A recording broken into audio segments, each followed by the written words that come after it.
अजमेर में नीट 2026 परीक्षा में पेपर लीक के विरोध में बुधवार को राजस्थान प्रदेश कांग्रेस कमेटी के निर्देश पर अजमेर शहर जिला कांग्रेस कमेटी ग्रामीण के नेतृत्व में जोरदार प्रदर्शन किया गया। किशनगढ़ विधायक और जिला कांग्रेस अध्यक्ष डॉक्टर विकास चौधरी के नेतृत्व में कांग्रेस कार्यकर्ता पुरानी आरपीएससी से रैली निकालते हुए जिला कलेक्ट्रेट पहुंचे।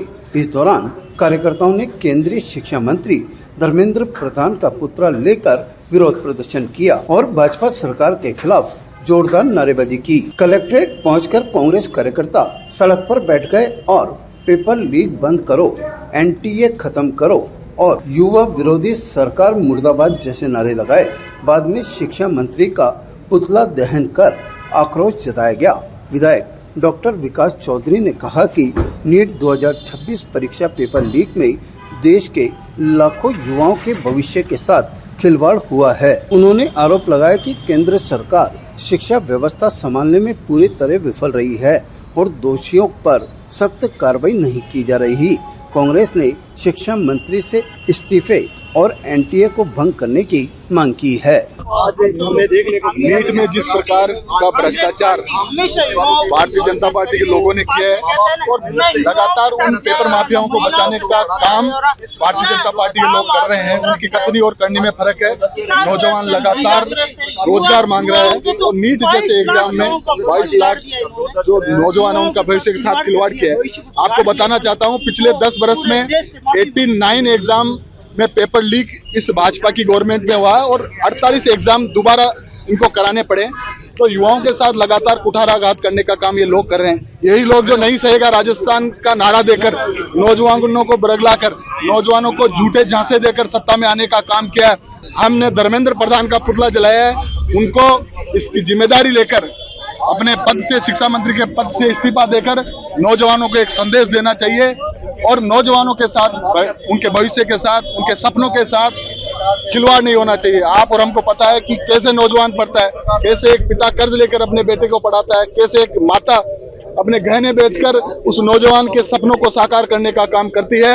और पेपर लीक के नाम पर नौजवानों में निश्चित तौर पर एक मनोवैज्ञानिक दबाव आया है, आर्थिक दबाव आया है। उस दबाव को नरेंद्र मोदी की गवर्नमेंट को झेलना पड़ेगा। केंद्रीय मंत्री धर्मेंद्र प्रधान का पुतला फूंककर हम सब लोगों ने विरोध दर्ज कराया है, क्योंकि नीट 2026 के अंदर 22 लाख नौजवानों का भविष्य खराब करने का काम बीजेपी की इस भ्रष्ट सरकार ने किया है। मैं इनसे पूछना चाहता हूं कि 2024 में भी नीट का पेपर लीक हुआ था। आज उनके दलालों को, पेपर माफियों को क्या सजा मिली? मात्र सीबीआई जांच के नाम पर लीपापोती करने का काम करते हैं। आज निरंतर पेपर लीक होने के बावजूद 2026 में भी पेपर लीक हुआ है। मात्र सीबीआई की जांच के नाम पर ये लीपापोती करने का काम ये लोग करते हैं। इसलिए इस भाजपा की भ्रष्ट सरकार का हम सब लोगों ने विरोध दर्ज कराया है, क्योंकि आज 22 लाख बच्चों के अभिभावकों को किस प्रकार से उन्होंने आज संघर्ष करके उनके बच्चों को पढ़ाया होगा। जो आज बच्चा फर्स्ट से 10th रैंक आया होगा, उसका किस प्रकार से दिल टूटा होगा, क्योंकि इतनी महंगाई के जमाने में, इस मोदी सरकार के इस जमाने में, इतने भ्रष्ट सरकार के जमाने में आज बच्चों को पढ़ाना बड़ा मुश्किल है। लाखों रुपए कर्ज कर करके माँ बाप अपने बच्चों को पढ़ाते हैं, लास्ट में पता चलता है कि पेपर लीक हो गया। केंद्रीय शिक्षा मंत्री धर्मेंद्र प्रधान जी कोई जवाब नहीं दे रहे हैं। अभी तो उनका कोई बयान नहीं आया। उनको नैतिकता के आधार पर इस्तीफा दे देना चाहिए। और नेशनल टेस्ट एजेंसी जो चेयरमैन है वो नरेंद्र मोदी जी के बहुत करीबी है।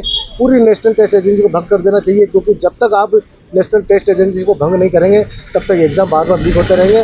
और आज हम लोगों ने ग्रामीण शहर अध्यक्ष और शहर अध्यक्ष ने मिलकर के यहाँ पर संयुक्त तत्वाधान में धर्मेंद्र प्रधान जी का पुतला जलाया और हमारा तब तक ये प्रदर्शन जारी रहेगा तब तक धर्मेंद्र प्रधान जी नैतिकता के आधार पर इस्तीफा नहीं देंगे। पार्टी पेपर लीक मामले में नंगी हो चुकी है और धर्मेंद्र प्रधान जी खुद एक्सपोज हो गए दुनिया के सामने। इसलिए धर्मेंद्र प्रधान जी और भारतीय जनता पार्टी को हिंदुस्तान और स्टेट लेवल पर जो है इन 22 लाख विद्यार्थियों से माफ़ी मांगनी चाहिए। देश की 140 करोड़ जनता से माफ़ी मांगनी चाहिए। बच्चों को दोबारा तैयारी करने में जो खर्चा होगा 1-1 लाख रुपए 22 लाख छात्रों को दिया जाना चाहिए, अन्यथा भारतीय जनता पार्टी इस्तीफा दे, सरकार इस्तीफा दे। ताज़ा खबरों के लिए देखते रहें सरेराह न्यूज। अपना फ़ोन उठाएं और सब्सक्राइब करना ना भूलें।